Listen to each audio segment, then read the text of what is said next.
Welcome back to the podcast. You know, guys, we've got Brett and Brian back, and when they are on the show, we're always doing something kind of creative, and today's no different. Look, these guys have busted through some amazing ideas with taking Revit from an idea to actually producing products out the back of a production, out of the back of a plant, and we're going to talk a little bit more about the amazing stuff they're doing. Gentlemen, welcome to the show again.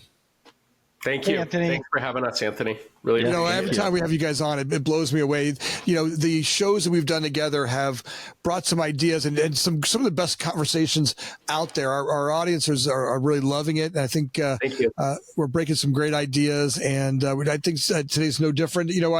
I was in Croatia a month ago, and it was kind of amazing to see all right, where they were at in 1,600 years of development. And then I come back and I go to San Francisco. And then last weekend I was in Philadelphia, and to see where we're at compared to where the world is at. We are, in 250 years. Oh yeah. We're blowing the doors off of the world. Look, maybe some of us are a little bit nuts. Maybe, okay. Maybe some of us we're going a little crazy, but the things that it is.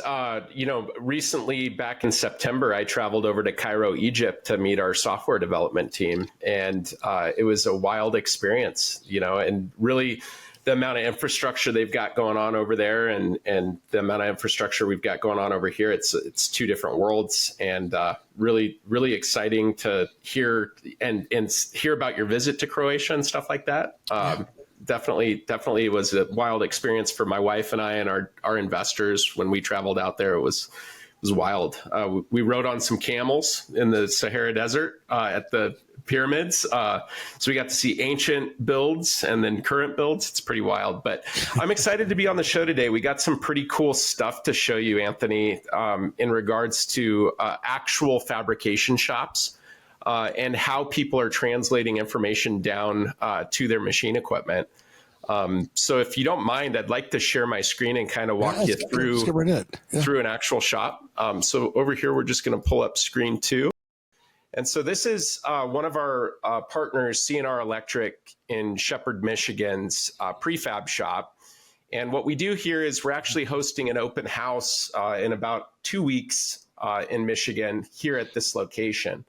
But what we're really going to focus on in the shop is this system up here. So everything that you see that's installed in here was prefabbed for the prefab shop. So we prefabbed prefab. And what's interesting is we inkjet marked the locations of the pipe. And then all of this was cut and manufactured on these machines in the back of the shop. So I've got my Future Factory blue line here that we're going to kind of walk through. And back here is our fully automatic saw. So here's Brett when he had long hair. And then we've got an inkjet system attached to a fully automatic Ferris saw. And what we do is we download the model information. So all this was modeled inside of Revit. And we download all the cut locations and all the bend marks, and we inkjet those on the actual EMT. And then as that feeds out the outfeed table, we can actually take them into these fully automatic benders like these. So these CNC tube benders can bend a stick of conduit in less than 40 seconds. And so some of the output that you'll see is over here. So 4-point saddles, 3-point saddles, 90-degree offset, segmented bends. Getting a traditional laborer in the shop to pull a tape measure and mark it with a Sharpie. This 4-point saddle could take anywhere from a day and a half to a week to kind of calculate and put together, depending on, the skill set involved. So wanted to walk you through so you could see kind of the shop side of it, but essentially we've got a partner with Wheatland Tube. So Wheatland Tube's the manufacturer. They're a Zeckelman Corporation company. And about 50% of all construction or more in the United States is actually installing Wheatland Tube inside of data center work, food and beverage facilities, you name it. And so that's what we're feeding through here is some of that conduit. Well, look, and this is stuff that's, when people say, oh my God, AI is going to take my job. Oh my God, the future. This wasn't there. How long has this plant been open?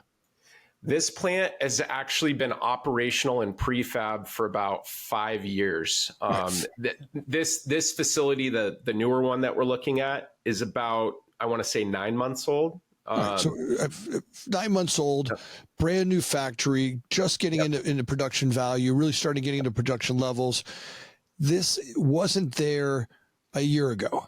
Correct. And this is where what people are losing the thought of, well, maybe some of your old jobs aren't there. And okay, great. Look, we also don't operate thrashers. We don't have guys sitting out in fields, waving a big giant metal stick around trying to cut wheat down anymore either. But we're getting a little smarter at this stuff, and this is where we're going. This is a pipe in one side, right? So pipe comes in one. Where does pipe come in the building? Pipe comes in actually, so this is all kind of following like a Lean Six Sigma approach. So it comes in on the left here. It kind of runs through a U shape in the factory. So stuff will come in on the left side through those doors. If we kind of look at the plan, it flows like a U. And then it works its way out in racked assemblies out this direction. So it'll actually get racked out and carted up onto trucks and then shipped to the job site through those doors there. So, this assembly isn't just pipe bent. These are actually racked up by the time they're walking out. So you're looking at a majority. So you're taking the entire rack and attaching it to the and deck. That's what's happening in that area that you see behind the pipes, is where the prefab shop employees are actually constructing anything that gets either pre-assembled or putting together the kit of parts. And all of them, as they come down, each and every one of those circuits is labeled on the pipe. The pipe numbers. So as they're coming through, that's how. Here we go. Let's take a look at some of those. Oh, there you go. Oh, look at that. Huh. So literally, as it comes down, it's getting laser inscribed. It's getting the barcodes right on it. So every pipe is tracked and traced throughout the whole plant. That's exactly right. So all the parameters and information that's in that Revit model are mapped out to an inkjet system or laser system or even just a printed label.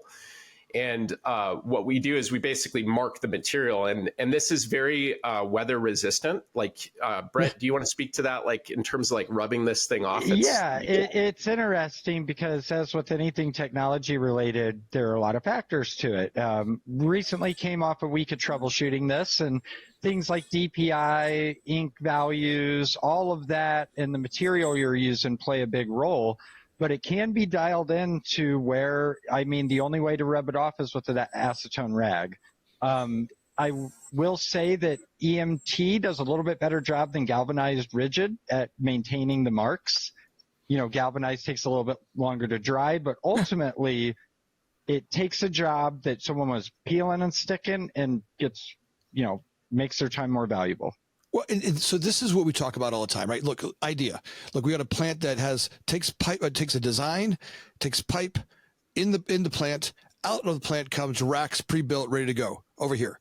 In between those two ideas, right here, a pipe and design in, racks out. There is a lot of stuff that has to get solved in that chasm. And this is the stuff that makes you the company that you are.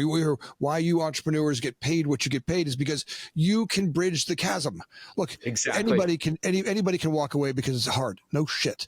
Right? No shit. It's hard. They're solving that the ink gets rubbed off with the wrong ink and figuring out, we got to use vegetable ink or this ink or that ink. The chasm walk is the solve part that that's the gift of being an entrepreneur, is that we've got to show up every day ready to solve the endless little things that happen in our businesses every single day that, Brett, give me one of the problems with that ink. What was the first time you realized the ink didn't stay on properly? Where was that? Who walked in your office and told you about it?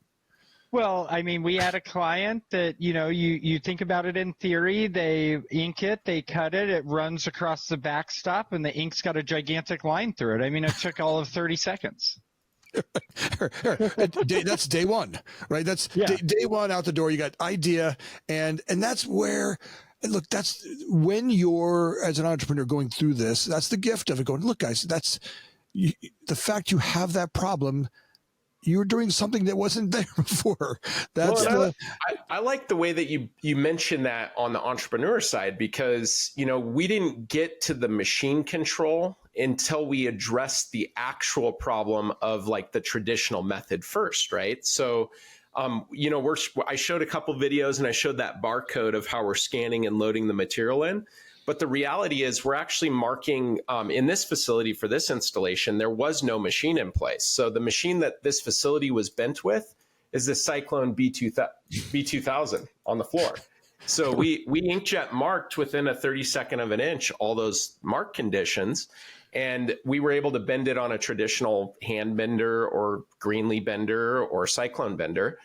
And that's what kind of helped us innovate and get into this concept of marking the material with, you know, manufactured G code, right? So that allows us to kind of CNC manufacture, get to that stage. And so that's kind of the beauty of the entrepreneurial side of it is, you know, being able to walk through the steps of the process to creatively solve each of those pain points to kind of get there. And it encompasses a lot of what you talk about on your show, Anthony, where it's like, you know, how can we innovate and kind of push these ideas out there and accelerate the process for our construction industry? It's everyday opportunity. It's in that. Don't, you know, you entrepreneurs that get exhausted. I was at a guy's shop yesterday. My daughter, a brand new car, ran into a pothole, bent both rims. She had the car for 2 days, and she bent both brand new rims, right? And, you know, I'm like, you know, it's going to be a couple $100 a rim to go get new ones. And and we found some guy on the west side of Chicago, some little west side Chicago, tire shop, and a guy fixes rims. And we walked in there, he heated the damn things up, and he bent it back. I sat there with him talking about his business. And, you know, look, he's a little tire shop on the west side of Chicago on Cicero Avenue. And he's grown, he's figured out how to sell rims to a specialty market. These really fancy rims. I mean, it's amazing what they got in there. But he's made his whole business on fixing bent rims because the potholes in Chicago. And, you know, that's like what you're talking about. Look, your first pipes were bent on that manual machine, right? That one we're looking at right there, right? The one that's... Yeah. That was you started there. You had the idea. Hey, we're gonna prefab bent pipe, right? So you go in and you start to mark the segments, but you can't afford at that point to do that yet. It's still an idea. Like, all right, so how would we do this, right? So first, let's start with. We got to mark pipe. We got to get pipe, and we have to mark the where the bends are going to be, so that I can at least figure out how far I have to bend, what kind of bend, and then you start to fill in the machinery, and the opportunity to get more, to get smarter at this, and I think that this becomes completely more and more automated. You can see a future where truckloads of material come in one end. No one touches it, and it goes right down an assembly line and spits right out a rack. I mean, you can see that, from where we are now. I mean, you could certainly see where that's going, and it's amazing how much you guys have already solved for the industry. It's one of the real keys for it was the people. I mean, being able to actually connect with a master electrician and a professional engineer that doesn't only know how to just design it, but knows how to actually build it. That really helped us because, Brett and I, we come from the software space and we come from, backgrounds in construction and stuff like that. But, on a day-to-day basis, we weren't electricians, right? So being able to have a master electrician show us the process of what they do day to day on like staging it in a pursuit towards manufacturing. That really helped us get it done. And Brett, you've seen this even at our partners over at Interstates as well. So yeah, I think for me, I actually I've got a lot of family members that work in your more traditional manufacturing environments, right? Some big airplane people, you can guess which one of three companies it is. But whenever we're on the floor, you see an environment that is much different than construction. You see an environment where people have their places. There are safe places to stand. There are very clear places to walk. The record of injury is very good, right? Like nobody hardly ever gets hurt. And if they do, it's a freak accident. On top of the production values that we're putting in here, you're also providing measured safety for the people in the shop And even the people on site, as long as everything's delivered and constructed properly, you reduce the amount of times people have to be tied off. You reduce the amount of times that people have to be under heavy, crane structures for a long period of time. Everything about the human condition gets better with fabrication. And that's just a side note to what companies can get from a production standpoint. So it's hard, very hard, harder than I thought it would be, to be completely honest, but worth it. Yeah, fair enough. And Brian, can you go back to that Sure. that bend where you come out of the panel and go bend up to ceiling there? Oh yeah, sure. Look, you can imagine what it was like to have a guy in the field do that right there. That rack right there, that coming up the bend, coming up and making that turn might have been 50 or 80 trips up and down a ladder. Right, a guy would have to go down, go back up, measure it, get that bend just right to get it clean, right, to just get it just enough. He might, after a few of them, be able to look on the floor and go, all right, I got a couple of these lined up. He may get some sequencing of it, but it's down a ladder, up a ladder, down a ladder, up a ladder, down a ladder, up a ladder, and then gets up there, bounce one, then now you're coming in, boom, it's assembled. You're putting it up there and attaching it. You're bolting some all thread up to the ceiling. Yeah, and I actually asked Kyle, who's the owner of the shop. I said, how long would this traditionally take you to do it by hand? And he's like, oh, easily, 2 to 3, maybe 4 months, right? And I said, after we implemented this process and he had modeled it inside of Revit and we got it kind of going, I said, how long did this facility take you to do it once we had it marked? He goes, oh, a little less than 2 weeks.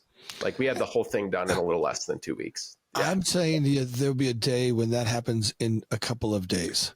Oh, right? absolutely. You can automatically see from where we are now, and this is what's really amazing about it. And that's what I keep trying to get everybody excited about. It's like, look, let's not get freaked about things are going to change, right? Let's stop freaking out about, well, my job's I'm going to lose. Yeah. If you're losing a job, it needed to be changed. Yeah. Right. Just accept that, and now start to go with. Take that electrician that worked with you to develop this.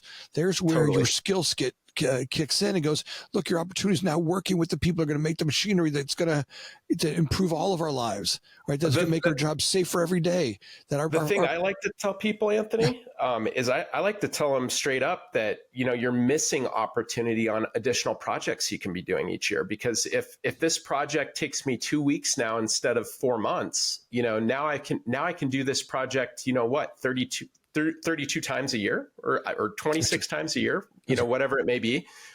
So I see it more as like enabling an opportunity for future work to get more jobs in, to get more construction done, and to improve our quality and to improve our speed, right? Yeah. And it's definitely not about removing the people, because we still need people to do this. In fact, that's one of our biggest struggles right now is people. So go ahead, Brad.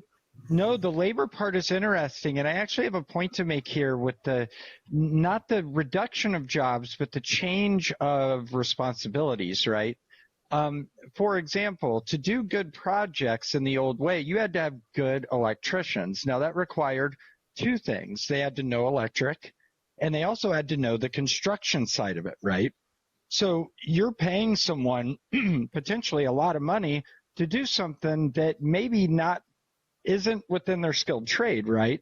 It isn't something that they're being paid to do. It's something that they just have to do. As you've seen in some of our shops, whenever you take a manufacturing approach, not only can you reduce the amount of master electricians you have, but you can turn around and offer an opportunity for the 19, 20, 21-year-olds and the college graduates to come in and learn the trade without having to, pay $1,040,000 an hour electricians, and you're sucking people in. Anthony, go ahead. No, you're right there. That's the exciting part. Like, look, if the unions of the world that keep digging their heels in and go, we're not going to embrace any of this stuff. This is what gets me so mad about the union. And I love, look, my union brothers, I love you guys out there. What makes me nuts about the union is they got to be on the forefront of it. They got to be the ones working with you guys. Absolutely. On the forefront of it, inspiring the change, bringing safety, bringing the newest ideas. Hey, union guys, when you become the guys who are on the edge of the growth, where you're bringing the newest of ideas to the marketplace, when union doesn't mean, hey, we cost you more and we're slower. When union means it's better quality, faster built, better built, and people go home safer, that's inspiring, right? But somehow or another, what frustrates me is the old school way of digging our heels in and going, I'm not letting that guy do a prefab rack on him. No way. That's taking I could have spent a week doing that. Yeah, great. You look, and that's why people get frustrated with the union and why the youngsters don't want to come join some archaic way of being. Like, look, exactly. It's archaic. Yep. It's archaic. No, that's spot on. I mean, as I've mentioned in prior episodes, I educate at Montana State in the evenings. That's my night job, is I teach construction engineering technology. And to get these guys interested in joining our space, we have to appeal to those that are using Snapchat, Twitter, whatever it is that they're using, that they've got a 3-second attention span. We've got to be able to have tools and equipment in the shop to expedite the learning, to be able to apply it and manufacture more efficiently. We've got to educate those people and entice them to want to join our industry and be a part of it, right? Brian, what's funny? Think about. Oh, go ahead, Brett. No, go ahead. Well, I was saying, think about this. How many people under 25 are in this picture? Right, exactly. I mean, there's at least, there's at least 8 guys in the shop. Yeah. Great culture in the shop. Merit shop, non-union. Pretty incredible, what they've got going on here. But we're also working in union shops as well. And I met one of the superintendents of the LA region in the NECA chapter down there. And he's like, dude, I would promote this all day in our trade union, because we want people to come in. We want people to understand this. We want to give them creative ways to use technology to enhance their performance in what they do. And we're looking at interstates here. And the key here is we're looking between, CNR Electric and Interstate Shop, the footprint of both shops. They're 2 different companies. You've got a less than, a sub $50 million a year contractor.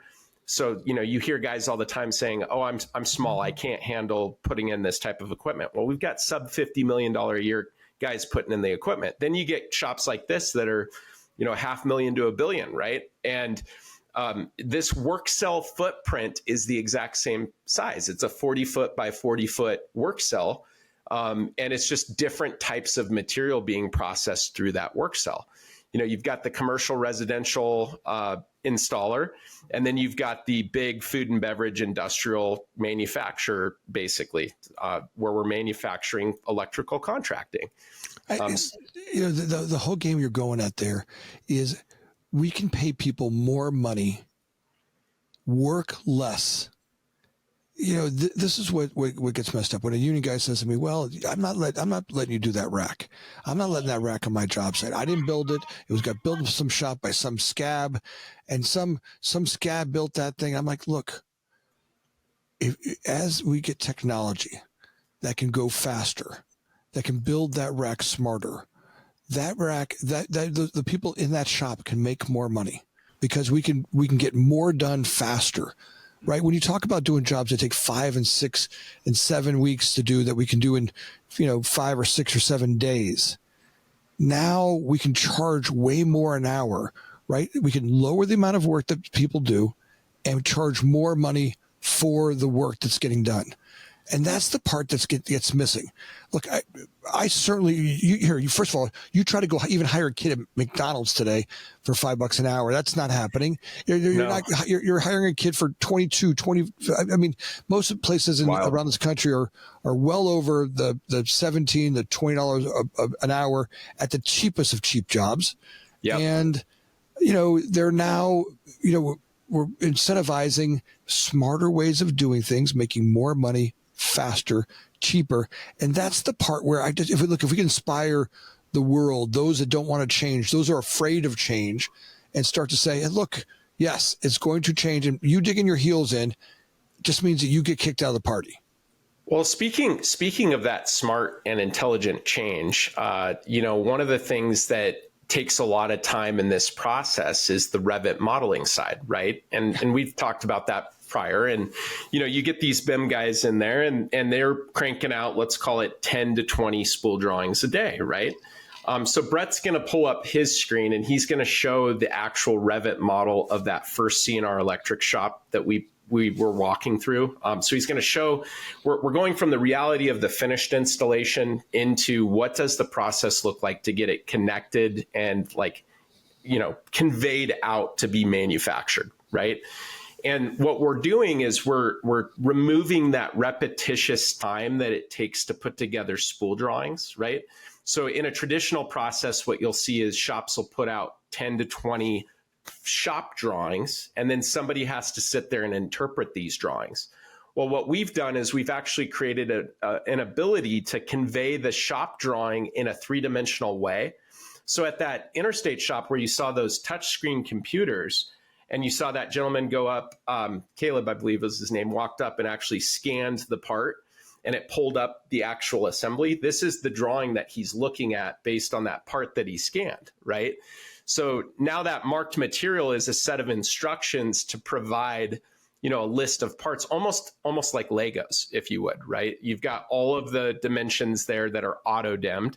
You've got all the parts that are sequenced because they've been defined in the model. And all that time and labor that's been spent, which arguably is 2 to 3 times longer than modeling the model itself, is now automatically generated based on the information that was put into the model. So Brett, go ahead and kind of explain what we're seeing here, I guess. Yeah, so essentially what you're seeing is that things that are modeled in Revit are then assembled in various ways, and that's more of a BIM activity. And then they come into the shop here. Now, with the shop, what we're aiming to do is cut down on manual processes. So while we definitely work with sheets, it's all really about getting that information quick, seamless, being able to click around, find out what that part needs to be, and then essentially sending that part through the process. So we'll jump into fabrication. We can see here that we have multiple cut jobs. We'll go down here, choose branch power, and here you can see exactly how far we are, how much we've cut, how much there is left to cut. As we go here, looks like we're on part number 5 on this page. What all needs to be bent. Anthony, back to your point of the McDonald's generation, right? Like, let's think of our experience when we walk into McDonald's versus the 1990s and now, right? Now you walk in there and you're on a touchscreen interface and or even an app on your phone, and you're punching in the order of what you want, and then it shows up at the takeout, right? You get exactly what you need. That's exactly what we're seeing here now with the parts being produced through the building. Is not only have we defined what those parts need to be up front, but they're now being tracked through a process through that facility, and delivered to the job site with a kit of instructions that are inked on the material. If we're talking McDonald's, this is your order kiosk. Well, so what McDonald's has really done a great job, and this is what I want the entrepreneurs and the tradesmen to hear. Look, they've taken and don't complain about their food. We asked them to make a hamburger for $1. Like, we asked them for it, right? And now we're all like, oh, I'm too good to eat that hamburger. I'm like, they do an amazing job of something, and they're working hard on making their food even better. So what I know about McDonald's is they're always working on it. So let's just use them as the example. Look, that building that they produce hamburgers in, they have figured out how to produce. They've almost tripled their revenue per store. They're able to produce so much more value out of the buildings they have on every corner. Mm-hmm. Look, the purpose of it is to see how to get their production value to be smarter, right? To be able to get more food in. Now they can have food. People drive up and order as much food at the drive up, if not more, than they do at the window. Right, or walking up to the counter.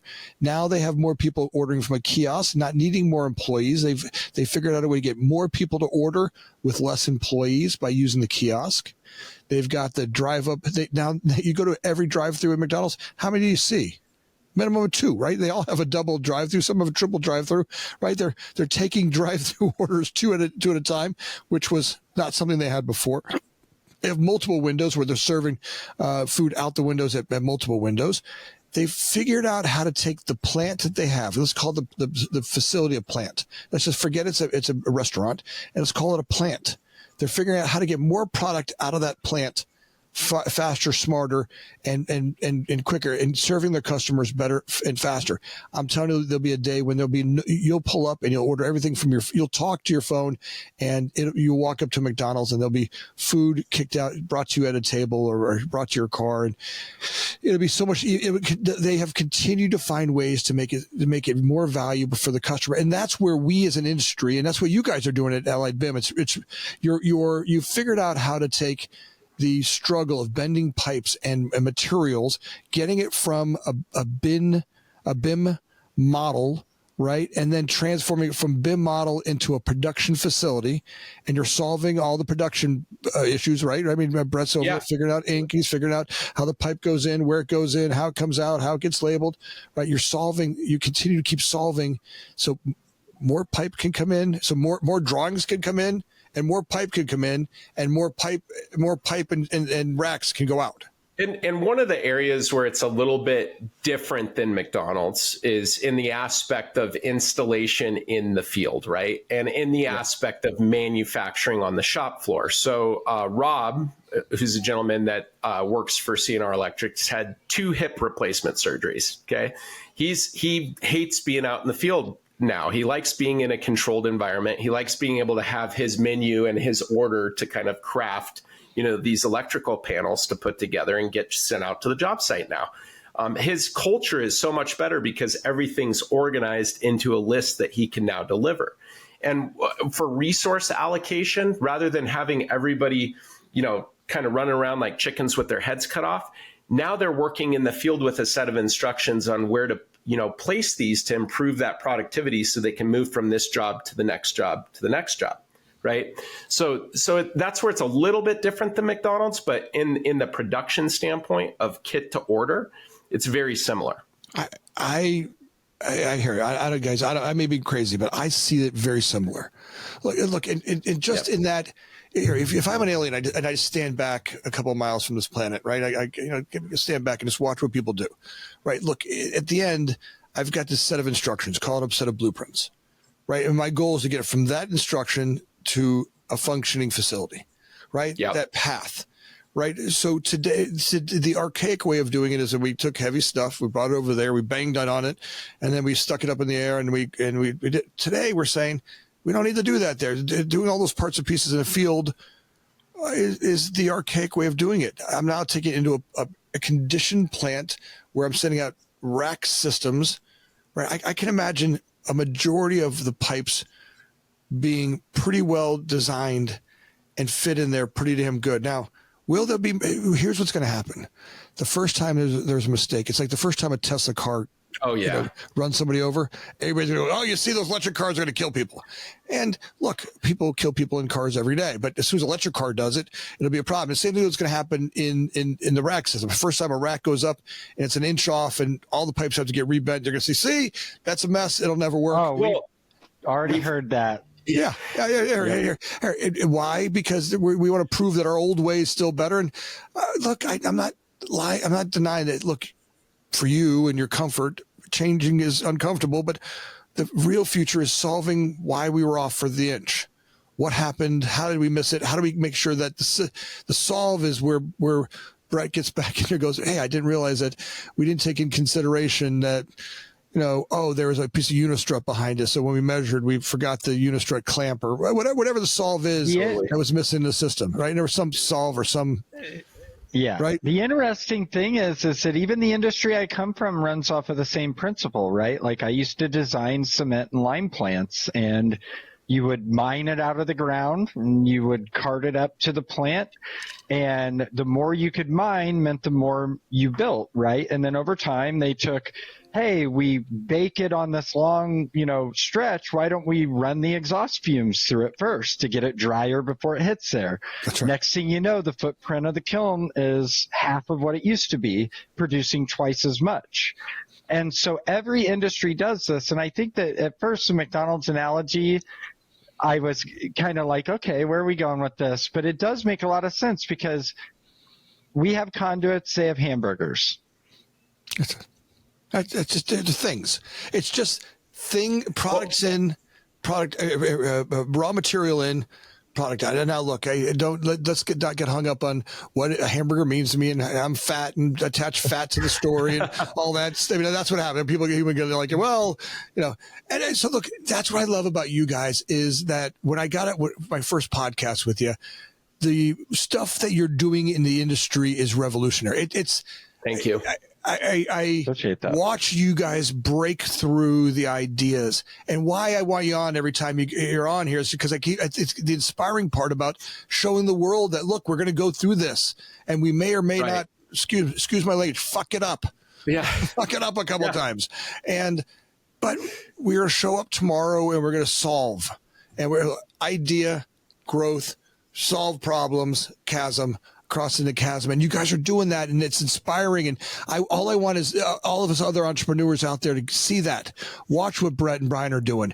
Look, you too can take a drawing and get it from what this human way of drawing, and every freaking architect that draws a different drawing, and then we in the field have got to interpret this craziness of drawings. That can you imagine if every industry had a different way of doing like if every police department had a different instruction manual on how to operate a gun, and you were trying to go operate a gun, and you're like, well, they said to hold it this way.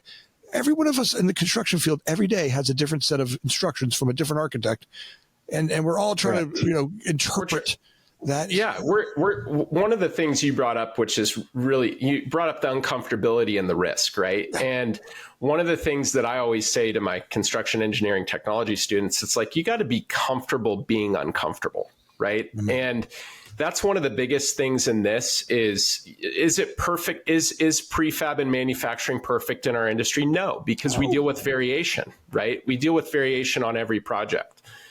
So being able to handle that, being comfortable, being uncomfortable, that allows us to be able to innovate and kind of, push the bar and push the curve. And that's one of the reasons we appreciate being on the show, Anthony. So thank you for having us.